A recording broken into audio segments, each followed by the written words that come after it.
there, this is Katherine Moller, and we're here for another installment of Tips and Tricks. And today I thought that I would talk to you about actually holding your instrument, holding your violin, holding your fiddle. And so, what you want to do when you're holding your violin, you're going to put it on your shoulder, but you'll notice that I'm not holding it right in front of me, which a lot of students really want to do. And I'm also not holding it way up to the side. I'm actually holding it at an angle, I'd say about halfway in between, about 45 degrees. And so that's about where we want it to be.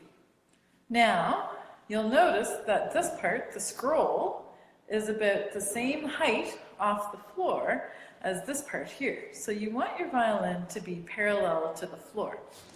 And the reason that we want that is that if your violin is drooping, then your bow will actually slide away from you as you're playing. So you want to make sure that your violin is nice and high so that as you play, your bow stays right where it should and you're not having to work too hard. I am all about not having to work too hard. So you want to make sure that your violin is parallel to the floor, but you'll notice if you look from this angle that this side, the E string side, is lower and the G string side is higher. And that's just to make it easier to reach all of the strings as you're playing.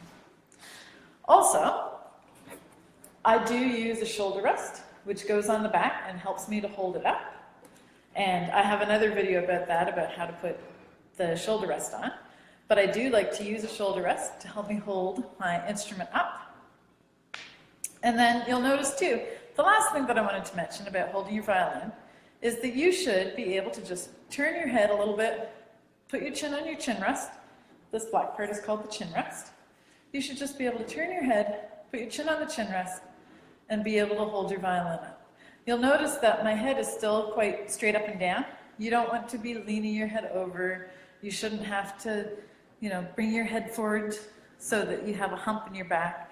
You should be sitting up nice and tall or standing up nice and tall. Just turn your head a little bit, put your chin down, so your neck is nice and straight, everything is in alignment, you're holding your violin up nice and high. So those are the things that I want you to think about. I want you to make sure your violin is out to the side at an angle, it's not in front, not way out to the side. You want to make sure that your scroll, this curved part here, is just as high off the ground as the end that's close to you. The E string is tipped down a little bit compared to the G string, and that you're sitting up nice and tall or standing nice and tall, your head's perfectly in alignment. Just turn your head and put your chin down. So I hope that helps, and I wish you the best in your fiddling.